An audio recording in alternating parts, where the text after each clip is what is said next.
الله الرحمن الرحيم. الحمد لله رب العالمين، والصلاة والسلام على رسوله الأمين وعلى آله وصحبه أجمعين. أما بعد. സഹോദരങ്ങളെ, റസൂലുള്ളാഹി സ്വല്ലല്ലാഹു അലൈഹി വസല്ലം പറഞ്ഞതായി കാണാം, അലാ ഇന്ന ഫിൽ ജസദി മുദ്ഗ ഇദാ സലഹത് സലഹൽ ജസദു കുല്ലുഹു വഇദാ ഫസദത് ഫസദൽ ജസദു കുല്ലുഹു അലാ വഹിയൽ ഖൽബ്. ശരീരത്തിൽ ഒരു മാംസകഷ്ണമുണ്ട്, അത് നേരെയായാൽ ബാക്കിയെല്ലാം നേരെയായി. അത് മോശമായാൽ ബാക്കിയെല്ലാം മോശമായി. ആ മാംസകഷ്ണം അത് ഖൽബാണ്, ഹൃദയമാണ്.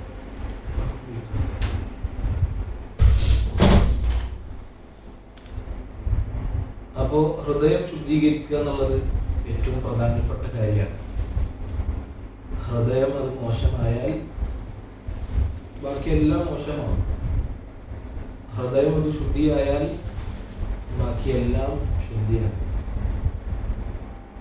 ഹൃദയത്തിനെ ശുദ്ധീകരിക്കുന്ന ഏറ്റവും പ്രധാനപ്പെട്ട കാര്യമാണ് തൗബ ചെയ്ത് അല്ലാഹുവിലേക്ക് മടങ്ങുക. കാരണം തിന്മകൾ എന്നുള്ളത് ഹൃദയത്തിനെ കേടാക്കുന്ന, ഹൃദയത്തിനെ അശുദ്ധിയാക്കുന്ന കാര്യമാണ്. റസൂലുള്ളാഹി പറഞ്ഞതായി കാണുന്ന إذا أذنب ذنبا نكتت في قلبه نكتة سوداء. ഹൃദയം അതിൽ കറുത്ത പുള്ളി വീഴും. ഒരു തെറ്റ് ചെയ്തു കഴിഞ്ഞാൽ ഹൃദയത്തിൽ ഒരു കറുത്ത പുള്ളി വീഴും. فإنه وتاب ورجع سقط قلبه. അവൻ ആ തിന്മയിൽ നിന്ന് തൗബ ചെയ്ത് മടങ്ങിക്കഴിഞ്ഞാൽ എന്താകും? ഹൃദയം ശുദ്ധിയാണ്. ഇനി ഫഇൻ സീദ സീദ അലൈഹി, തൗബ ചെയ്തില്ല, അല്ലാഹുവിൽ മടങ്ങിയില്ലെങ്കിൽ ഈ കറുത്ത പുള്ളികൾ അതങ്ങനെ വർദ്ധിച്ചുകൊണ്ടിരിക്കും. അങ്ങനെ ഹൃദയത്തിൽ ഒരു ഖൈറും പ്രവേശിക്കാത്ത രൂപത്തിൽ ഹൃദയത്തിന് ആ കറുത്ത പുള്ളികൾ അത് ആകെ വകഞ്ഞു പോകും. പിന്നെ ഇബാദത്ത് ചെയ്യാൻ ആവേശം ഉണ്ടാകില്ല. ചെയ്യുന്നുണ്ടെങ്കിൽ തന്നെ അത് ജീവനില്ലാത്ത ഇബാദത്തായിരിക്കും. അതുപോലെ തന്നെ ഹക്ക് ഏതാണ് ബാത്തിൽ ഏതാണ് എന്ന് വേർതിരിച്ച് മനസ്സിലാക്കാനുള്ള തൗഫീഖ് നഷ്ടപ്പെടും. അങ്ങനെ ഒരുപാട് അപകടങ്ങൾ, തിന്മകൾ അധികരിച്ച് തൗബ ചെയ്യാതെ നമ്മൾ മുന്നോട്ട് പോയി കഴിഞ്ഞാൽ ഉണ്ടാകും. അല്ലാഹു പറഞ്ഞില്ല, കല്ലാ ബൽ റാന അലാ ഖുലൂബിഹിം മാ കാനൂ യക്സിബൂൻ. അവർ പ്രവർത്തിച്ചതിൻ്റെ ഫലമായി, അവർ സമ്പാദിച്ചതിൻ്റെ ഫലമായി അവരുടെ ഹൃദയങ്ങൾ മൂടി വീണിരിക്കുന്നു. അത് ഈ ഹദീസിനെ ചേർത്തുകൊണ്ട് നബി സല്ലല്ലാഹു അലൈഹി വസല്ലം പറഞ്ഞ ആയത്താണ്. തിന്മകൾ സമ്പാദിച്ച് അവരുടെ ഹൃദയം ആകെ മലീമസമാണ്. തൗബ ചെയ്താൽ ശുദ്ധീകരിക്കപ്പെടും. തൗബ ചെയ്തിട്ടില്ല എങ്കിൽ അവൻ ഈ മോശമായ അവസ്ഥയിൽ സഞ്ചരിക്കേണ്ടി വരും. അതുകൊണ്ടാണ് മുഅ്മിനീങ്ങളെ കുറിച്ച് അല്ലാഹു പറഞ്ഞത്, വല്ലദീന ഇദാ ഫഅലൂ ഫാഹിശതൻ ഔ ളലമു അൻഫുസഹും ദക്കറുല്ലാഹ്. മുഅ്മിനീങ്ങൾ അവരെന്തല്ല, അവരൊരിക്കലും മഅ്സൂമീങ്ങളല്ല, തിന്മകളിൽ നിന്ന് പാപമുക്തരായ ആളുകളല്ല മുഅ്മിനീങ്ങൾ. തിന്മകൾ സംഭവിക്കും. പക്ഷേ തിന്മകൾ സംഭവിക്കുമ്പോൾ അവരെന്ത് ചെയ്യും? ഉടനെ അല്ലാഹുവിനെ ഓർക്കും. ഫസ്തഗ്ഫറു ലിദുനൂബിഹിം. അതുപോലെ തന്നെ അവർ അല്ലാഹുവിനോട് പാപമോചനം തോന്നും. റബ്ബേ, സംഭവിച്ചു പോയി, എനിക്ക് പുറത്തു തരണേ എന്നവർ ഉടനെ എന്ത് ചെയ്യും? അല്ലാഹുവിനോട് പാപമോചനം തോന്നും. വമൻ യഗ്ഫിറു ദുനൂബ ഇല്ലല്ലാഹ്. ആരാണ് പാപങ്ങൾ പൊറുക്കാൻ? അല്ലാഹുവല്ലാതെ ആരാണുള്ളത്? വലം യുസിറു അലാ മാ ഫഅലു വഹും യഅലമൂൻ. മുഅ്മിനീങ്ങൾ ഒരിക്കലും എന്ത് ചെയ്യൂല? തിന്മകളിൽ ഉറച്ചു നിൽക്കുന്ന ആളുകളായിരിക്കില്ല. തൗബ ചെയ്യാൻ അല്ലാഹുവിനെ ഓർക്കാതെ അങ്ങനെ നിരന്തരം തിന്മകളിൽ ജീവിക്കുന്ന ഒരവസ്ഥ മുഅ്മിനീങ്ങൾക്ക് ഉണ്ടാകാൻ പാടില്ല, ഉണ്ടാവുകയില്ല. തിന്മകൾ ഉള്ളിൻ്റെ ഉള്ളിൽ ഒരു കുത്തുണ്ടാവും, അവർക്ക് കുറ്റബോധം ഉണ്ടാകും. ഉടനെ അള്ളാഹുവിലേക്ക് ഒരു തൗബ ചെയ്ത് ഇസ്തിഗ്ഫാർ ചെയ്ത് മടങ്ങും. അങ്ങനെ അവന് ഹൃദയം ശുദ്ധീകരിക്കും. അപ്പൊ നോക്കുക, നമുക്ക് ഒരുപാട് ഇബാദത്തുകൾ ചെയ്യാൻ തടസ്സം നേരിടുന്നു. ജമാഅത്ത് നിസ്കാരത്തിൽ പോകാൻ നമുക്ക് തടസ്സം നേരിടുന്നു. രാത്രി നിസ്കരിക്കാൻ നമുക്ക് സാധിക്കുന്നില്ല. നോമ്പെടുക്കാൻ സുന്നത്ത് നോമ്പുകൾ അധികരിപ്പിക്കാൻ നമുക്ക് സാധിക്കുന്നില്ല. സുന്നത്ത് നിസ്കാരങ്ങൾ അധികരിപ്പിക്കാൻ നമുക്ക് സാധിക്കുന്നില്ല. കുറച്ച് സമയം ശ്രദ്ധ കേന്ദ്രീകരിച്ച് അള്ളാഹുവിനെ ദിക്ർ ചെയ്യാൻ സാധിക്കുന്നില്ല. എന്താണ് കാരണം? കാരണം നമ്മുടെ തിന്മകൾ. നമ്മൾ ചെയ്ത തിന്മകളുടെ അനന്തരഫലമായിക്കൊണ്ട് നമുക്ക് നന്മകൾ ചെയ്യാനുള്ള അവസരങ്ങൾ നഷ്ടപ്പെടുന്നു. ഇത് ഗൗരവത്തോടു കൂടി എന്ത് ചെയ്യണം? നമ്മൾ മനസ്സിലാക്കണം. ഇബ്നുൽ ഖയ്യിം റഹിമഹുല്ലാഹ് അദ്ദേഹം പറഞ്ഞ ചില വാചകങ്ങളുണ്ട്. അല്ലാഹു സുബ്ഹാനഹു വ തആല നന്മകൾ ചെയ്യാൻ ഒരുപാട് സീസണുകൾ അവൻ്റെ അടിമകൾക്ക് നൽകും. റമദാൻ പോലെ, ഇപ്പോൾ നമ്മൾ കടന്നുപോയിക്കൊണ്ടിരിക്കുന്ന ദുൽഹിജ്ജയിലെ ദിവസങ്ങൾ പോലെ നന്മകൾ ചെയ്യാനുള്ള സീസണുകൾ അല്ലാഹു സുബ്ഹാനഹു വ തആല എന്ത് ചെയ്യും? മുഅ്മിനീങ്ങൾക്ക് നൽകും. അങ്ങനെയുള്ള നന്മകൾ സ്വായത്തമാക്കാനുള്ള സീസണുകൾ പരമാവധി നമ്മൾ എന്ത് ചെയ്യണം? മുതലാക്കണം. അങ്ങനെയുള്ള അവസരങ്ങൾ ലഭിച്ചിട്ടും നമ്മളത് ഉപയോഗപ്പെടുത്തിയിട്ടില്ല എങ്കിൽ എന്താണ് സംഭവിക്കുന്നത്? അള്ളാഹു അവനെ ശിക്ഷിക്കും. നന്മകൾ ചെയ്യാനുള്ള അവസരങ്ങൾ ലഭിച്ചിട്ടും മുഴുവൻ നന്മകൾ ചെയ്തില്ല, അലസനായി നടന്നു, അവനെ അള്ളാഹു ശിക്ഷിക്കും. എങ്ങനെ ശിക്ഷ? അവന് ആഗ്രഹിക്കുമ്പോൾ നന്മ ചെയ്യാൻ പറ്റും. നന്മ ചെയ്യാനുള്ള തൗഫീഖ് അവരിൽ നിന്ന് അല്ലാഹു സുബ്ഹാനഹു വ തആല ഊരി എടുക്കും എന്നതാണ്. നന്മകൾ ചെയ്യാനുള്ള അവസരങ്ങളും പരമാവധി എന്തെങ്കിലും മുതലാക്കണം. അതുപോലെ തന്നെ തിന്മകൾ സംഭവിക്കുമ്പോൾ അല്ലാഹുവിൽ തൗബ ചെയ്ത് മടങ്ങണം. നബി സല്ലല്ലാഹു അലൈഹി വസല്ലം പറഞ്ഞത് കുല്ലു ബനി ആദമ ഖത്താ, എല്ലാ മനുഷ്യന്മാരും തെറ്റുകൾ സംഭവിക്കുന്ന ആളുകളാണ്. തെറ്റുകൾ സംഭവിക്കുന്നവരായിക്കൊണ്ടാണ് അല്ലാഹു സുബ്ഹാനഹു വ തആല എന്ത് ചെയ്തത്? നമ്മളെ സൃഷ്ടിച്ചിട്ടുള്ളത്. നമ്മൾ തെറ്റുകൾ സംഭവിക്കാത്ത ആളാണെങ്കിൽ അല്ലാഹു സുബ്ഹാനഹു വ തആല എന്ത് ചെയ്യും? നമ്മളെ ഇവിടെ നിന്ന് മാറ്റി തെറ്റുകൾ സംഭവിക്കുന്ന ആളുകളെ കൊണ്ടുവരുന്നതാണ് റസൂലുള്ളാഹി സ്വല്ലല്ലാഹു അലൈഹി വസല്ലം പറഞ്ഞത്. എന്നിട്ട് അവർ തെറ്റുകൾ ചെയ്യുകയും അല്ലാഹുവിലേക്ക് തൗബ ചെയ്ത് മടങ്ങുകയും ചെയ്യും. നമ്മൾ മലക്കുകളല്ല, തെറ്റുകൾ സംഭവിക്കും. വഖൈറുൽ ഖത്താഈന അത്തൗവാബൂൻ, തെറ്റുകൾ സംഭവിക്കുന്നവരിൽ ഏറ്റവും നല്ല ആളുകളാണ് അല്ലാഹുവിലേക്ക് തൗബ ചെയ്ത് മടങ്ങുന്ന ആളുകളാണ്. ഹൃദയം ശുദ്ധീകരിക്കാൻ ഏറ്റവും പ്രധാനപ്പെട്ട വഴി എന്നുള്ളത് തൗബ ചെയ്ത് അല്ലാഹുവിലേക്ക് മടങ്ങാനുള്ളതാണ്. പാപക്കറകൾ കഴുകി കളയുക. എന്താ തൗബ എന്ന് പറഞ്ഞാൽ? തൗബ എന്ന് പറഞ്ഞ 3 കാര്യങ്ങളാണ്. ഒന്ന് അന്നദം, ഖേദമുണ്ടായിരിക്കും, ചെയ്തു പോയതൊക്കെ. അല്ലാഹുവിനെ ധിക്കരിക്കാൻ പാടില്ലായിരുന്നു, പക്ഷെ ധിക്കരിച്ചു പോയി. മനസ്സിൽ വല്ലാത്തൊരു ഭാരം, മനസ്സിൽ ഭയങ്കര സങ്കടം, ഖേദം. അത് തന്നെ തൗബാണെന്നാണ്. അന്നദം തൗബ. ഖേദം തന്നെ എന്താണ്? തൗബയാണ്. രണ്ടാമത്തേതോ ഇഖ്ലാഉ അനിൽ ദുനൂബ്, തിന്മകളിൽ നിന്ന് പൂർണ്ണമായിട്ടും വിരമിക്കുക. തിന്മകളിൽ നിന്ന് വിരമിക്കുക. തിന്മകളിൽ തുടർന്നുകൊണ്ടിരിക്കെ എന്ത് ചെയ്യാൻ പാടില്ല? തൗബ ചെയ്യും. തിന്മകളിൽ നിന്ന് വിരമിക്കണം. തൗബയുടെ നിബന്ധനയാണ്. മൂന്നാമത്തെ ഒരു കാര്യം എന്താ? അതിലേക്ക് തിരിച്ചു മടങ്ങുകയില്ല എന്ന ദൃഢമായ ബോധ്യം, ദൃഢമായ നിശ്ചയം നമ്മുടെ മനസ്സിൽ. ഇത് മൂന്നും ഉണ്ടായിക്കഴിഞ്ഞാൽ, ഇത് മൂന്നും ഒരുവനിൽ ഉണ്ടായിക്കഴിഞ്ഞാൽ എന്താണ്? അവന് തൗബ സംഭവിച്ചിരിക്കും. ഇനി അവൻ കൂടുതൽ ഇസ്തിഗ്ഫാർ വർദ്ധിപ്പിക്കണം. അല്ലാഹുവിനെ കൂടുതൽ എന്നിൽ തിന്മ സംഭവിച്ചു പോയി, അതുകൊണ്ട് ഞാൻ അല്ലാഹുവിൽ കൂടുതൽ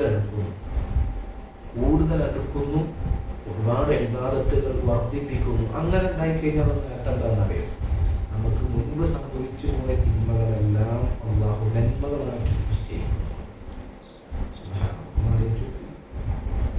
അല്ലാഹു പറഞ്ഞു, ഇല്ലാ മൻ താബ വആമന വഅമില അമലൻ സാലിഹൻ ഫഉലൈക യുബദ്ദിലു അല്ലാഹു സയ്യിആതിഹിം ഹസനാത് വകാന അല്ലാഹു ഗഫൂറൻ റഹീമ. അള്ളാഹു വൻപാപങ്ങൾ ചെയ്യുന്ന ആളുകളെ കുറിച്ചാണ്. വൻപാപങ്ങൾ ചെയ്യാന്ന് പറഞ്ഞാൽ ശിർക്ക് പോലെ, വ്യഭിചാരം പോലെ, അതുപോലെ തന്നെ കൊലപാതകം പോലെയുള്ള വൻപാപം ചെയ്ത ആളുകളെ കുറിച്ച് പറഞ്ഞതിന് ശേഷം അള്ളാഹു പറയുകയാണ്, പക്ഷേ തൗബ ചെയ്യുകയും കൂടുതൽ വിശ്വാസം അത് ഉറപ്പിക്കുകയും ധാരാളം അമലുകൾ വർദ്ധിപ്പിക്കുകയും ചെയ്താൽ അവർക്ക് അള്ളാഹു അവരുടെ നന്മകൾ, അവർ ചെയ്ത തിന്മകൾ നന്മകളാക്കി മാറ്റും. അള്ളാഹു അങ്ങേയറ്റം ഓർക്കുന്നതും അങ്ങേയറ്റം കാരുണ്യം ചെയ്യുന്നവരാണ്. അപ്പൊ നമ്മൾ തിന്മ ചെയ്തു എന്നുള്ളതല്ല കാര്യം. തിന്മ ചെയ്തതിന് ശേഷം നമ്മൾ അള്ളാഹുവിലേക്ക് അടുക്കുന്നുണ്ടോ എങ്കിൽ അള്ളാഹു സുബ്ഹാനഹു വ തആല വദൂദാണ്. അള്ളാഹുവിന്റെ വളരെ മനോഹരമായ ഒരു പേരാണ് വദൂദ് എന്നുള്ളത്. അള്ളാഹു വദൂദ്. എന്താ വദൂദ് എന്ന് പറഞ്ഞാൽ പണ്ഡിതന്മാർ വിശദീകരിച്ചതായി കാണാം, അവന്റെ അടിമകൾ എന്ത് ചെയ്യും? അവൻ ഇഷ്ടപ്പെടും, സ്നേഹിക്കും. തിന്മകൾ ചെയ്തു എന്നതിലല്ല, തിന്മകൾ ചെയ്ത് അള്ളാഹുവിലേക്ക് ഒരുവൻ എത്രത്തോളം അടുക്കുന്നുണ്ടോ അതിനനുസരിച്ച് അള്ളാഹു അവനെ സ്നേഹിക്കും, അള്ളാഹു അവനെ ഇഷ്ടപ്പെടും.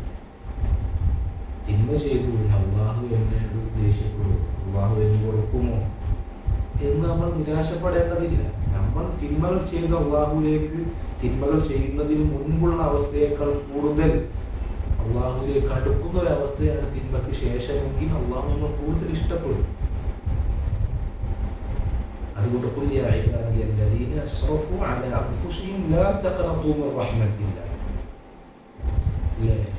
സ്വന്തം നഫ്സിനോട് അക്രമം ചെയ്ത ആളുകൾ അവരോട് അല്ലാഹുവിന്റെ റസൂലേ പറയുക, എൻ്റെ അടിമകളാണ് അവർ പറഞ്ഞു. അല്ലാഹുവിന്റെ റഹ്മത്ത് നോക്കുക, എൻ്റെ അടിമകളാണ് അവർ, എന്നോട് ധിക്കാരം പ്രവർത്തിച്ച എൻ്റെ അടിമകൾ, അവരോട് അല്ലാഹുവിന്റെ റസൂലേ പറയൂ.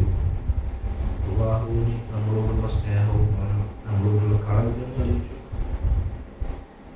ആ അടിമകളോട് എന്താ പറയേണ്ടത്? അല്ലാഹുവിന്റെ റഹ്മത്തിൽ നിന്ന് അവരെന്ത് ചെയ്യരുത്? നിരാശപ്പെടരുത്. കാരണം അള്ളാഹു എല്ലാ പാപങ്ങളും പോകും. ഈവൻ ഒരു ശിർക്ക് ചെയ്താൽ പോലും തൗബ ചെയ്താൽ അള്ളാഹു കൊടുക്കും. അപ്പൊ അതുകൊണ്ട് അള്ളാഹുവിന്റെ കാരുണ്യത്തിൽ നിങ്ങൾ എന്ത് ചെയ്യരുത്? നിരാശപ്പെടാൻ പാടില്ല. തിന്മകൾ സംഭവിക്കും, സ്വാഭാവികമാണ്. പക്ഷെ തൗബകൾ അംഗീകരിപ്പിക്കുക. തൗബ ഒരിക്കലും നമ്മൾ വൈകിപ്പിക്കാനോ തൗബ നിർത്താനോ പാടില്ല. തൗബ ചെയ്തുകൊണ്ടേയിരിക്കുക. തിന്മകളൊന്നുമില്ല, തൗബ ചെയ്യാം, ഇസ്തിഗ്ഫാർ ചെയ്യാം. ഇയ്യാക വസൗഫ, പിന്നെ ചെയ്യാം. തൗബ പിന്നെ ചെയ്യാം. പിന്നെ തൗബ കുറച്ചുകൂടി കഴിയട്ടെ എന്ന് അങ്ങനെ പിന്നീട് എന്ന് നിങ്ങൾ വിചാരിക്കരുത്. കാരണം തൗബ ചെയ്യാം എന്ന് പറഞ്ഞ് കിടന്നുറങ്ങിയ ആളുകൾ നേരം കൊടുത്തിട്ടില്ല പല ആളുകളും. തൗബ പെട്ടെന്നാണ്, നിരന്തരം ചെയ്യുക. കാരണം അല്ലാഹു നമ്മളെ പാപം പുറത്തു കൊണ്ടുവന്ന് നമുക്ക് ഉറപ്പില്ല. തൗബ മരിക്കുന്നത് വരെ ചെയ്യും. തൗബ ചെയ്യാതെ മരിക്കുന്ന ഒരവസ്ഥ നമ്മളായിരിക്കും. നമ്മൾ മനസ്സിലാക്കേണ്ടത് തിന്മയോട് കൂടി ഒരാൾ സ്വർഗത്തിൽ പ്രവേശിക്കില്ല. ഒന്നല്ലെങ്കിൽ അവൻ അല്ലാഹു സുബ്ഹാനഹു വ തആല ചെയ്യണം, അള്ളാഹു പുറത്തു കൊടുക്കണം. അതല്ലെങ്കിൽ ആ തിന്മ അള്ളാഹു പുറത്തു കൊടുത്തിട്ടില്ല എങ്കിൽ അതിന്റെ ശിക്ഷ അവൻ അനുഭവിക്കണം. ആ ശിക്ഷ അനുഭവിച്ചതിന് ശേഷം അവർ സ്വർഗത്തിൽ പ്രവേശിക്കാൻ പോവുകയുള്ളൂ. നരകം എന്ന് പറഞ്ഞാൽ താങ്ങുന്ന ഒരു കാര്യമില്ല.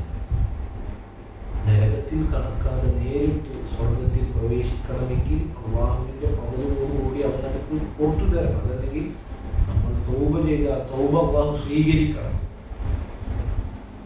അത് വളരെ ഗൗരവം നിറഞ്ഞ കാര്യമാണ്. അള്ളാഹു സുബ്ഹാനഹു വ തആല നമ്മുടെ തൗബ കൊണ്ട് അങ്ങേയറ്റം സന്തോഷിക്കുന്നവരാണ്. അല്ലാഹു അശദ്ദു ഫർഹതൻ മിൻ തൗബത്തി അഹദിക്കും. അല്ലാഹു സുബ്ഹാനഹു വ തആല അങ്ങേയറ്റം സന്തോഷിക്കുന്നവരാണ്. നിങ്ങളുടെ തൗബ കൊണ്ട് അങ്ങേയറ്റം സന്തോഷിക്കുന്നവരാണ് അല്ലാഹു. എന്നിട്ട് ആ സന്തോഷം എങ്ങനെയാണ് എന്ന് സമാധാനം പറയാം. മുഴുവൻ മരുഭൂമിയിൽ യാത്ര ചെയ്യാൻ അവൻ്റെ കയ്യിൽ യാത്രാമൃഗമുണ്ട്. യാത്രാമൃഗത്തിൻ്റെ മേൽ അവൻ്റെ യാത്രാ സാമഗ്രികളുണ്ട്. യാത്ര ചെയ്ത് ക്ഷീണിച്ചപ്പോൾ ഇവൻ എന്ത് ചെയ്തു? ഒരു മരത്തണലിൽ അല്പം വിശ്രമിച്ചു. അവൻ എഴുന്നേറ്റപ്പോൾ അവൻ്റെ യാത്രാമൃഗവും അവൻ്റെ യാത്രാ സാമഗ്രികളൊന്നും അവൻ്റെ കയ്യിൽ നഷ്ടപ്പെട്ടു. അവൻ ഒരുപാട് അതിനുവേണ്ടി അലഞ്ഞു തിരിഞ്ഞു നടന്നു, കിട്ടിയില്ല. വീണ്ടും ക്ഷീണിച്ചു ഉറങ്ങിപ്പോയി. ഉറങ്ങി എഴുന്നേൽക്കുമ്പോൾ അതാ അവൻ്റെ കയ്യിൽ അവൻ്റെ യാത്രാ സാമഗ്രികളും യാത്രാമൃഗവും. അപ്പോൾ അവൻ എത്രത്തോളം അവൻ സന്തോഷിക്കും. അതുപോലെ അല്ലാഹു സുബ്ഹാനഹു വ തആല എന്തെയും നമ്മളുടെ തൗബ കൊണ്ട് അവൻ സന്തോഷിക്കുമെന്നാണ് പറഞ്ഞത്. ഇത്രത്തോളം അല്ലാഹു നമുക്ക് വിട്ടുവീഴ്ച ചെയ്തു തരുവാൻ അല്ലാഹു തയ്യാറാണ്. അവൻ്റെ റഹ്മത്തിൻ്റെ കവാടങ്ങൾ നമുക്ക് മേൽ അവൻ പലർക്ക് തുറന്നിട്ടിരിക്കുകയാണ്. തൗബയുടെ വാതിലുകൾ തുറന്നിട്ടിരിക്കുകയാണ്. സൂര്യൻ അത് പടിഞ്ഞാറ് നിന്ന് ഉദിക്കുന്നിടത്തോളം തൗബയുടെ വാതിൽ എന്താണ്? അത് തുറന്നു. ഖിയാമത്ത് നാൾ വരെ. അതല്ല എങ്കിൽ ഒരുവന്റെ റൂഹ് തൊണ്ടക്കുഴിയിൽ എത്തുന്നത് വരെ അവൻ തൗബ ചെയ്യാനുള്ള അവസരം. ഇത്രയൊക്കെ അവസരവും അതുപോലെ തന്നെ സമയവും അള്ളാഹു നൽകിയിട്ടും നമ്മൾ അള്ളാഹുവിനോട് ധിക്കാരം പ്രവർത്തിക്കുന്നു, അതല്ലെങ്കിൽ തൗബ ചെയ്യുന്നില്ല എങ്കിൽ അത് പല എരിവുമല്ല ഇല്ല നഫ്സും. നമ്മൾ തന്നെയാണ് ചെയ്യേണ്ടത്, ആക്ഷേപിക്കേണ്ടത്. നമുക്കൊരു ഒഴിവുകളിലുമില്ല. തൗബ അധികരിപ്പിക്കുക, മനസ്സ് ശുദ്ധിയാക്കുക. മനസ്സ് ശുദ്ധിയായാൽ ബാക്കിയെല്ലാം ശുദ്ധിയായി. തിന്മകൾ കാരണം മനസ്സ് കേടായാൽ ബാക്കിയെല്ലാം കേടാം. ഇവൻ്റെ മനസ്സ് കേടായാൽ അവൻ്റെ പ്രവർത്തനം കേടാവും, അവൻ്റെ സ്വഭാവം കേടാവും, അവൻ്റെ നാവ് കേടാവും, എല്ലാം കേടാവും. അവൻ്റെ മനസ്സ് ശുദ്ധിയായാലോ അവൻ്റെ പ്രവർത്തനം ശുദ്ധിയാകും. അവൻ്റെ നാവ് നല്ലത് മാത്രമായിരിക്കും സംസാരിക്കുക, അവൻ്റെ പ്രവർത്തനങ്ങൾ നല്ല പ്രവർത്തനങ്ങളായിരിക്കും. അപ്പം അതുകൊണ്ട് ഈ കാര്യങ്ങൾ പ്രത്യേകം ശ്രദ്ധിക്കുക. അതുപോലെ തന്നെ മനസ്സിനെ ശുദ്ധീകരിക്കാൻ നമ്മളെ സഹായിക്കുന്ന പ്രധാനപ്പെട്ടൊരു ചിന്ത, അല്ലെങ്കിൽ പ്രധാനപ്പെട്ട മറ്റൊരു കാര്യം എന്താണ്? മരണത്തിനെ കുറിച്ചും പരലോകത്തിനെ കുറിച്ചും ധാരാളമായി ഓർക്കുക എന്നുള്ളൊരു കാര്യം. മരണത്തിനെ കുറിച്ചും പരലോകത്തിനെ കുറിച്ചും ധാരാളമായി ആലോചിക്കുക. ഇത് നമ്മുടെ മനസ്സിനെ ശുദ്ധീകരിക്കുന്ന വിഷയത്തിൽ ഏറ്റവും മുൻപന്തിയിൽ നിൽക്കുന്ന കാര്യമാണ്. അല്ലെ? മനസ്സിനെ സംസ്കരിക്കുന്നിടത്ത് മരണചിന്തക്കുള്ള സ്ഥാനം മറ്റൊന്നിനുമില്ല എന്ന് ചില പണ്ഡിതന്മാരെ ചെയ്തിട്ട് വിശദീകരിച്ചിട്ടുണ്ട്. അതുകൊണ്ടാണ് എന്ത് പറഞ്ഞത്?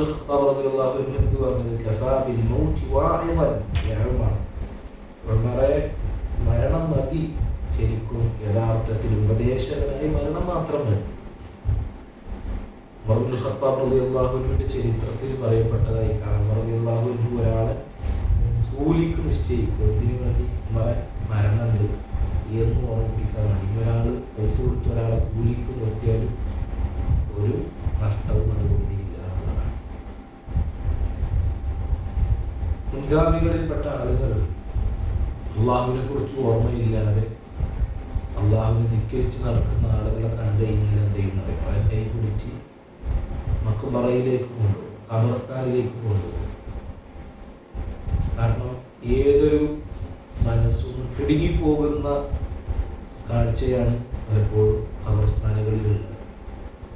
എത്ര അടുത്ത ഹൃദയവും അവിടെ എത്തിക്കഴിഞ്ഞാൽ ഒന്ന് അവരുടെ ചിന്ത മരണത്തിലേക്കും പരലോക ജീവിതത്തിലേക്കും ഒന്ന് പോകും. അതുകൊണ്ട് മുൻഗാമികൾ എന്തായാലും ഇവരെ വെച്ചിട്ട് ഖബറിന്റെ രീതിയിൽ കൊണ്ടുപോകും. എന്നിട്ട് അവരോട് ചോദിക്കും, ഈ ഖബറിൽ കിടക്കുന്ന ആളെ എന്തായിട്ട് ചിന്തിക്കാമെന്ന് ആലോചിച്ചിട്ടുണ്ട്? അപ്പൊ അവർ പറയും, അവനിപ്പോൾ ആലോചിക്കുന്നുണ്ടാകാം, അവനിപ്പോൾ ആഗ്രഹിക്കുന്നുണ്ടാകാം, ദുനിയാവിലേക്കൊന്ന് തിരിച്ചു വന്ന് നഷ്ടമാക്കിയ നന്മകളൊക്കെ കരസ്ഥമാക്കി തിരിച്ചു പോയാൽ മതിയായിരുന്നു ആഗ്രഹിക്കുന്നത്. അവർ പറഞ്ഞു, മോനെ, നീ അവസരം നഷ്ടപ്പെടാത്തവനായി ഇപ്പോൾ ദുനിയാവിൽ ജീവിക്കുന്നുണ്ട്. അവന് നീ തിരിച്ചു വരാൻ പറ്റുമോ? നീ അവനെപ്പോലെ ചിന്തിക്കുന്ന ഒരു ദിവസത്തിന് മുമ്പ് ആ ഖേദമില്ലാതിരിക്കാൻ ഇപ്പോൾ തന്നെ നീ നന്നാവുക എന്നവൻ പറഞ്ഞു കൊടുക്കുന്നു. അലി ഇബ്നു അബീ ത്വാലിബ് റളിയല്ലാഹു അൻഹു അദ്ദേഹം ഒരിക്കൽ ഒരു യുദ്ധം കഴിഞ്ഞു വരികയാണ്. മദീനയിൽ ബഖീഉൽ ഗർഖദിന്റെ അവിടെ എത്തിയപ്പോൾ അദ്ദേഹം പറഞ്ഞു അസ്സലാമു അലൈക്കും അഹ്ല ദിയാരി മിനൽ മുഅ്മിനീൻ ഇന്നാ ഇൻഷാ അല്ലാഹു ബിക്കും ലാഹിഖൂൻ അസ്അലുല്ലാഹ ലനാ വലകുമുൽ ആഫിയ. ഈ പ്രാർത്ഥന തന്നെ മതി നമ്മുടെ മനസ്സിനെ ശുദ്ധീകരിക്കാൻ. എന്താണ് പറയുന്ന വാക്കുകൾ? അല്ലയോ ഇവിടെ കിടക്കുന്ന മുഅ്മിനീങ്ങളായ ഖബറിലെ ഖബറാളികളെ, നിങ്ങൾ ഞങ്ങൾക്ക് മുന്നേ പോയ ആളുകളാണ്. വഴിയെ ഞങ്ങൾ വരുന്നുണ്ട് കേട്ടോ, ഞങ്ങൾ വരുന്നുണ്ട്. വഴിയെ നാളെയോ സമീപ കാലഘട്ടത്തിൽ ഞങ്ങൾ നിങ്ങളിലേക്ക് വന്നു ചേരാനുള്ളവരാണ്. ശരിക്കും ഈ പ്രാർത്ഥന പ്രാർത്ഥിക്കുമ്പോൾ ഈ ഒരു അർത്ഥം ഞങ്ങൾ ഉൾക്കൊള്ളാറുണ്ടോ? ഉൾക്കൊള്ളുന്നുണ്ട് എങ്കിൽ മനസ്സിനെ വല്ലാതെ സ്വാധീനിക്കുന്ന വാക്കുകളാണ്. എന്നിട്ട് ഈ പ്രാർത്ഥന പറഞ്ഞതിന് ശേഷം അലി ഇബ്നു അബീ ത്വാലിബ് റളിയല്ലാഹു അൻഹു കൂടെയുള്ള ആളുകൾ അവർ മനസ്സിലാക്കാൻ ചില വാക്കുകൾ പറയണം. അദ്ദേഹം പറഞ്ഞു അഹ്ലൽ ഖുബൂർ, ഖബറാളികളെ, അമ്മൽ അസ്വാജു ഫഖദ് നുകിഹത്, നിങ്ങളിവിടെ ഉപേക്ഷിച്ചു പോയ നിങ്ങളുടെ ഭാര്യമാർ അവരുടെ ആളുകൾ കല്യാണം കഴിച്ചിട്ടുണ്ട്. വഅമ്മദ് ദിയാറു ഫഖദ് സുക്കിനത്, നിങ്ങളിവിടെ ഉണ്ടാക്കി പോയ മണിമാളികകൾ, നിങ്ങളുടെ ഭവനങ്ങൾ, അതിൽ മറ്റു ചിലർ താമസം ആരംഭിച്ചിട്ടുണ്ട്.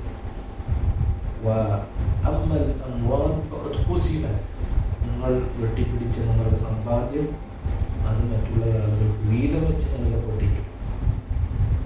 അതുകൊണ്ട് ഞങ്ങൾക്ക് നിങ്ങളോട് പറയാനുള്ള ചില വർത്തമാനങ്ങൾ ഇതൊക്കെയാണ്. ഇനി ഖബറാളികളെ, നിങ്ങൾക്ക് ഞങ്ങളോട് എന്താണ് പറഞ്ഞു തരാനുള്ളത്? അദ്ദേഹം കൂടെയുള്ള ആളുകളോട് പറഞ്ഞു വല്ലാഹി ലൗ തകല്ലമു ലഖാലു വജദ്നാ അന്ന ഖൈറൽ സാദി തഖ്വ. ഖബറിലുള്ള ഈ ആളുകൾക്ക് എങ്ങാനും സംസാരിക്കാൻ കഴിയുമായിരുന്നെങ്കിൽ അവരെല്ലാം ഒരേ ശബ്ദത്തിൽ പറഞ്ഞു, ഇവിടെ ഉപകരിക്കുക അല്ലാഹുവിനനുസരിച്ചുകൊണ്ടുള്ള ജീവിതം മാത്രമാണ് എന്ന് പറയുമായിരുന്നു. ഉസ്മാൻ ഇബ്നു അഫ്ഫാൻ റളിയല്ലാഹു അൻഹു, അദ്ദേഹം ഖബർ കണ്ടു കഴിഞ്ഞാൽ താടി രോമങ്ങൾ നനഞ്ഞു കുതിരുമാറ് കരയാറുണ്ടായിരുന്നു. അദ്ദേഹത്തിനോട് ചില ആളുകൾ ചോദിച്ചു, ഉസ്മാൻ, താങ്കൾ നരകത്തിനെ കുറിച്ചും സ്വർഗത്തിനെ കുറിച്ചും ഒക്കെ ആലോചിക്കുമ്പോൾ എനിക്കറിയാമല്ലോ, എന്തുകൊണ്ടാണ് ഖബർ കാണുമ്പോൾ ഇങ്ങനെ പറയുന്നത്? അദ്ദേഹം റസൂലുള്ളാഹി സ്വല്ലല്ലാഹു അലൈഹി വസല്ലമ പറഞ്ഞൊരു ഹദീസ് പറഞ്ഞു കൊടുത്തു. ഖബർ എന്നുള്ളത് അത് പരലോകയാത്രയിൽ ഒന്നാമതായി നാം ഇറങ്ങുന്ന നമ്മുടെ ഒരു സ്ഥലമാണ്. അവിടെ ഒരുവൻ വിജയിച്ചു കഴിഞ്ഞാൽ ശേഷമുള്ളതൊക്കെ അതിനേക്കാൾ എളുപ്പമായിരിക്കും. ഇനി അവിടെ ഒരുവൻ പരാജയപ്പെട്ടാൽ അതിന് ശേഷമുള്ളതെല്ലാം അതിനേക്കാൾ മോശമായിരിക്കും. ഖബറിനേക്കാൾ ഭീതി നിറഞ്ഞ മറ്റൊരു കാഴ്ചയും ഞാൻ കണ്ടിട്ടില്ല. എത്ര ഭീതിയുള്ള കാഴ്ചകളുണ്ടോ അതിനേക്കാളെല്ലാം ഭീതിജനകമാണ് ഖബറിന്റെ കാഴ്ച. റസൂലുള്ളാഹി സ്വല്ലല്ലാഹു അലൈഹി വസല്ലം വരെ ഖബറിന്റെ അരികിൽ ഇരുന്ന് കരഞ്ഞിട്ടുണ്ട്. ഒരിക്കൽ സ്വഹാബികൾ അവരുടെ കൂട്ടത്തിൽപ്പെട്ട ഒരു വ്യക്തി മരണപ്പെട്ടപ്പോൾ അദ്ദേഹത്തിന് മറമാടിക്കൊണ്ടിരിക്കുകയാണ്. റസൂലുള്ളാഹി സ്വല്ലല്ലാഹു അലൈഹി വസല്ലം ആ ഖബറിന്റെ അരികിൽ ഇരുന്ന് ഒരുപാട് കണ്ണീർ കുടിച്ചു. അവിടെ നിന്ന് കരഞ്ഞ് എത്രത്തോളം നിന്നാൽ അടിരോമം കുതിരും, പിന്നെ നനഞ്ഞു കുതിരുക എന്നതിനപ്പുറം അവിടെ നിന്ന് ഇരുന്നിരുന്ന ആ മണ്ണ് നനഞ്ഞു എന്നാണ് പറയുന്നത്. എന്നിട്ട് റസൂലുള്ളാഹി സ്വല്ലല്ലാഹു അലൈഹി വസല്ലം തിരിഞ്ഞ് എന്നിട്ട് പറഞ്ഞു, ഇഖ്വാനി, എൻ്റെ സഹോദരങ്ങളെ, ലിമിസ്ലി ഹാദാ ഫഅഇദ്ദു, ഇതുപോലെയുള്ളൊരു രംഗത്തിന് വേണ്ടി നിങ്ങൾ തയ്യാറാവുക എന്ന് റസൂലുള്ളാഹി സ്വല്ലല്ലാഹു അലൈഹി വസല്ലം പറഞ്ഞു. റസൂലുള്ളാഹി സ്വല്ലല്ലാഹു അലൈഹി വസല്ലം വരെ എന്ത് ചെയ്തിട്ടുണ്ട്? ഖബറിന്റെ മുന്നിൽ പകച്ചു നിന്നിട്ട് കരഞ്ഞിട്ട് മരണം അത് ഓർമ്മിപ്പിച്ചു തരുന്ന പരലോക ചിന്ത ഓർമ്മിപ്പിച്ചു തരുന്ന ഒരു രംഗമാണ് ഖബർ സന്ദർശനത്തിന്റെ രംഗം. ഖബർ സന്ദർശനം അത് നിയമമാക്കിയത് തന്നെ ഈ ഒരു ലക്ഷ്യത്തിന്റെ പിന്നിലാണ്. ഖബർ സന്ദർശനത്തിന് വേണ്ടിയിട്ടാണ് അല്ലാഹുവിന്റെ റസൂൽ സ്വല്ലല്ലാഹു അലൈഹി വസല്ലം നിയമമാക്കിയത്. ആദ്യ കാലഘട്ടങ്ങളിൽ ഖബർ സന്ദർശനം നബി സല്ലല്ലാഹു അലൈഹി വസല്ലം വിലക്കിയിരുന്നു. കാരണം എന്താ? സഹാബത്ത് ശിർക്കും കുഫ്റും വെടിഞ്ഞ് ഇസ്ലാമിലേക്ക് കടന്നു വന്നിട്ടേ ഉള്ളൂ. ഖബറാകട്ടെ ശിർക്കുമായി അഭേദ്യമായ ബന്ധമുള്ള ഒരു കാര്യമാണ്. അതുകൊണ്ട് ആദ്യ കാലഘട്ടത്തിൽ റസൂലുള്ളാഹി സ്വല്ലല്ലാഹു അലൈഹി വസല്ലം വിലക്കി. പിന്നീട് സ്വഹാബികൾ ഈമാനിൽ സ്ഥൈര്യമുള്ളവരായപ്പോൾ സുഖസവസരം പറഞ്ഞു, ആദ്യം ഞാൻ നിങ്ങളെ വിലക്കിയിരുന്നു, പക്ഷേ ഇപ്പോൾ നിങ്ങൾക്ക് ഞാൻ അനുവദിച്ചു നൽകുന്നു, നിങ്ങൾ എന്ത് ചെയ്യാം, ഖബർ സന്ദർശിക്കുക. സുഖസവസരം പറഞ്ഞു, അത് നിങ്ങൾ മരണചിന്ത വർദ്ധിപ്പിക്കും. പരലോക ചിന്ത നിങ്ങൾക്ക് വർദ്ധിപ്പിക്കും. നിങ്ങളുടെ ഹൃദയത്തെ അത് ലോലമാക്കും. അത് നിങ്ങളുടെ കണ്ണിനെ ഇറങ്ങി. ഈ ലക്ഷ്യങ്ങൾക്ക് വേണ്ടിയാണ് ഖബർ സന്ദർശനം തന്നെ റസൂലുള്ളാഹി സ്വല്ലല്ലാഹു അലൈഹി വസല്ലം നിയമമാക്കി. മരണചിന്ത, പരലോക ചിന്ത അത് നമ്മളുടെ ഹൃദയം ശുദ്ധീകരിക്കുന്ന ഒന്നാണ്. റസൂലുള്ളാഹി സ്വല്ലല്ലാഹു അലൈഹി വസല്ലം ഒരിക്കൽ പറഞ്ഞു, ആരാണ് മുഅ്മിനീങ്ങളിലെ ബുദ്ധിമാന്മാരായ ആളുകൾ? റസൂലുള്ളാഹി സ്വല്ലല്ലാഹു അലൈഹി വസല്ലം പറഞ്ഞു, അക്സറുഹും ലിൽമൗതി ദിക്റൻ വഅഹ്സനുഹും ലിമാ ബഅദഹു ഇസ്തിഅദാദ്. ഏറ്റവും ബുദ്ധിയുള്ള ആളുകൾ പറഞ്ഞാൽ ഇവരാണ്. വളരെ കുറഞ്ഞ സമയം കൊണ്ട് ഒരുപാട് പൈസ നേടുന്നവല്ല. അതുപോലെ തന്നെ വളരെ കുറഞ്ഞ കാലഘട്ടത്തിനുള്ളിൽ അവൻ്റെ ബിസിനസ്സിൻ്റെ, കച്ചവടത്തിൻ്റെ സാമ്രാജ്യം ഏറ്റവും വലിയ ടേൺ ഓവറിലേക്ക് എത്തിക്കുന്നതെന്നല്ല റസൂലുള്ളാഹി. ഏറ്റവും ബുദ്ധിമാൻ എന്നാൽ ഏറ്റവും അധികം മരണത്തിനെ കുറിച്ച് ചിന്തിക്കുന്ന ആളുകളാണ്. അവിടെ നിർത്തിയില്ല, ഏറ്റവും അധികം മരണത്തിനെ കുറിച്ച് ചിന്തിക്കുക എന്നതിന് ശേഷം ഏറ്റവും നന്നായി അതിനുവേണ്ടി തയ്യാറെടുക്കുകയും ചെയ്യുന്ന ആളുകൾ. നമ്മളെ സംബന്ധിച്ചിടത്തോളമൊക്കെ നമ്മൾ മരണത്തിനെ കുറിച്ച് ഇടയ്ക്കിടയ്ക്കൊക്കെ ആലോചിക്കുന്നുണ്ട് അല്ലേ? പഴയ മരണവാർത്ത കേൾക്കുമ്പോൾ മരണം ഓർമ്മ വരാറുണ്ട്, നമ്മൾ ഇടയ്ക്കൊക്കെ ചിന്തിക്കാറുണ്ട്. പക്ഷെ അതല്ല, ആ ചിന്തയോടൊപ്പം നമ്മൾ അതിനുവേണ്ടി ഏറ്റവും നന്നായി തയ്യാറെടുക്കുന്നുണ്ടോ എന്നതിലാണ് കാര്യം.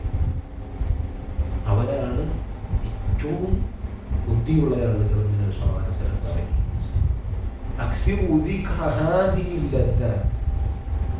എല്ലാ സുഖങ്ങളെയും മുറിച്ചു കളയുന്ന മരണചിന്ത നിങ്ങൾ വർദ്ധിപ്പിക്കുക. കാരണം ഒരുവൻ സന്തോഷത്തിൽ മരണത്തിനെ കുറിച്ച് ആലോചിച്ചു കഴിഞ്ഞാൽ അവന് പ്രയാസമാണ്, എടുക്കാനാണ്. ഒരുവൻ ഇടുക്കമുള്ളപ്പോൾ മരണത്തിനെ കുറിച്ച് ആലോചിച്ചു കഴിഞ്ഞാൽ അവനൊരു തുറവിയുണ്ടായിരിക്കും. അതുകൊണ്ട് മരണചിന്ത അധികരിപ്പിക്കുക എന്നാണ് പറഞ്ഞത്. റസൂലുള്ളാഹി സ്വല്ലല്ലാഹു അലൈഹി വസല്ലം പറഞ്ഞതായി കാണാം, മൻ അക്സറ ദിക്റൽ മൗതി ഖല്ല ഹസദുഹു വഫറഹുഹു. ഒരുവൻ മരണചിന്ത അത് വർദ്ധിപ്പിച്ചു കഴിഞ്ഞാൽ അവൻ്റെ അസൂയയും നകളിപ്പും എല്ലാം തുടർന്നിരിക്കും. അവൻ്റെ കളിയും ചിരിയും, എത്ര വലിയ പ്രകമ്പനാകട്ടെ, എത്ര വലിയ അഹങ്കാരിയാകട്ടെ, മരണത്തോടുകൂടി തീർന്നു. മരണത്തിന് മുന്നിൽ ആരും ഒന്നുമല്ല. അതുകൊണ്ട് മരണചിന്ത വർദ്ധിപ്പിച്ചാൽ ഒരുപാട് നേട്ടങ്ങൾ നമുക്കതുകൊണ്ടുണ്ട്. അസൂയയും നകളിപ്പും നിൽക്കുമെന്നാണ് റസൂലുള്ളാഹി സ്വല്ലല്ലാഹു അലൈഹി വസല്ലം പറഞ്ഞത്. നോക്കൂ, മരണം ഉണ്ടെന്നുള്ളത് നമുക്കിപ്പോൾ ഖുർആനും ഹദീസും വെച്ച് തെളിയിച്ച് തരേണ്ട ഒരു കാര്യം ഉണ്ടാവും. നോക്കൂ, ആർക്കും സംശയമില്ലാത്തൊരു കാര്യം ഉണ്ടെങ്കിൽ അത് മരണത്തിൻ്റെ കാര്യം മാത്രമേ ഉണ്ടാകും. ബാക്കി ഏത് വിഷയത്തിൽ അഭിപ്രായ വ്യത്യാസമില്ല അല്ലേ? ചെറിയൊരു കൃഷിയുടെ കാര്യമാണെങ്കിൽ അതിൻ്റെ പേരും അഭിപ്രായ വ്യത്യാസമാണ്. ഇസ്ലാമിൻ്റെ അടിസ്ഥാനമായ തൗഹീദിൻ്റെ പേരിൽ അഭിപ്രായ ഭിന്നതകളാണ്. പക്ഷെ മുസ്ലിം എന്നോ കാഫിറെന്നോ മുനാഫിഖെന്നോ മതമുള്ളവനെന്നോ മതമില്ലാത്തവനെന്നോ വ്യത്യാസമില്ലാതെ എല്ലാവരും അംഗീകരിക്കുന്ന കാര്യമാണ് മരണമുണ്ട് എന്നുള്ളത്. പക്ഷെ അല്ലാഹു സുബ്ഹാനഹു വ തആല ഖുർആനിൽ ഒരുപാട് നമുക്ക് ഓർമ്മിപ്പിച്ച് തന്നിട്ടുണ്ട്.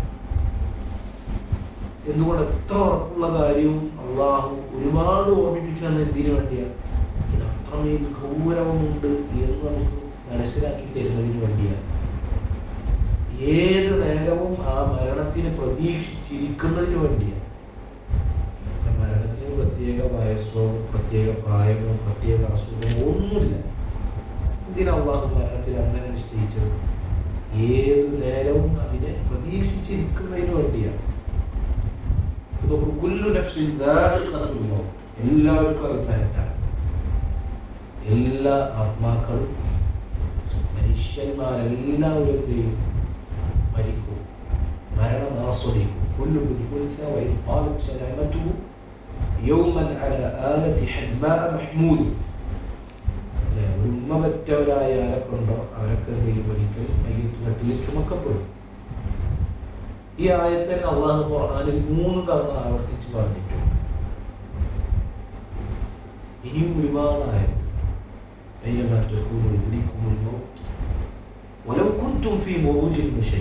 എത്ര ഭദ്രമായ കോട്ടകൾക്കുള്ളിൽ നിങ്ങൾ ഒളിച്ചാലും നിങ്ങൾ എന്ത് ചെയ്യും? മരണം തേടി വരും.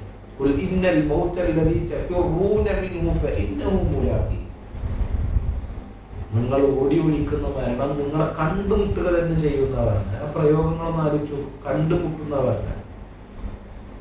ഒരാൾ ഒരു കാര്യത്തിൽ നിന്ന് പേടിച്ചു ഓടുകയെന്ന് വിചാരിക്കും. ആ പേടിച്ച എന്തിൽ നിന്നാണ് അവൻ പേടിച്ചു ഓടുന്നത് അതേ കാര്യം നേരെ മുന്നിൽ വന്നുകൊണ്ട് അങ്ങനെ ഉണ്ടാകും. അതുപോലെയാണ് മനുഷ്യന് മരണം പിടികൂടുന്നത്. എല്ലാവർക്കും മരണത്തിന് ഭയമാണ്. എല്ലാവരും വളരെ വിദൂരത്തായിക്കൊണ്ടാണ് മരണത്തെ കാണുന്നത്. പക്ഷെ അങ്ങനെ അവൻ ജീവിച്ചുകൊണ്ടിരിക്കുമ്പോൾ അവൻ കൺമുന്നിൽ മരണത്തിനെ കാണുന്ന അവസ്ഥ. അതുകൊണ്ട് സഹോദരൻ, മരണത്തിനെ കുറിച്ച് ധാരാളം ചിന്തിക്കും. പരലോകത്തിനെ കുറിച്ച് ധാരാളം ചിന്തിക്കും. പരലോകത്തിന് വേണ്ടി നമ്മൾ ഒരുങ്ങുക. ദുനിയാവ് എന്ന് പറഞ്ഞാൽ ഇന്നും നാളെയും അവസാനിക്കാനുള്ളതാണ്, നൈമിഷികമാണ്. അതുകൊണ്ട് പരലോകത്തിന്റെ യാഥാർത്ഥ്യം മനസ്സിലാക്കുക. അലി ഇബ്നു അബീ ത്വാലിബ് റളിയല്ലാഹു അൻഹു പറഞ്ഞതായി കാണാൻ, ദുനിയാവ് പിന്നോട്ട് പോയിക്കൊണ്ടിരിക്കുക, അതിനനുസരിച്ച് പരലോകം മുന്നിലേക്ക് വന്നുകൊണ്ടിരിക്കുകയാണ്. തീർന്നുകൊണ്ടിരിക്കുന്ന ദുനിയാവിന്റെ വക്താക്കളാകാതെ മുന്നോട്ട് വന്നുകൊണ്ടിരിക്കുന്ന പരലോകത്തിന്റെ വക്താക്കളാവുക എന്നാണ്. കാരണം ഇന്ന് പ്രവർത്തനങ്ങൾ ചെയ്യാനുള്ള അവസരം, ഇന്നിവിടെ വിചാരണയില്ല.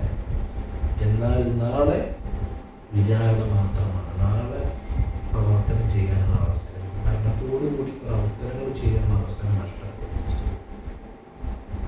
അതുകൊണ്ട് ധാരാളമായി മരണത്തിനെ കുറിച്ച് ചിന്തിക്കുക. അല്ലാഹുവിലേക്ക് തൗബ ചെയ്ത് മടങ്ങുക, ഹൃദയം ശുദ്ധീകരിക്കുക.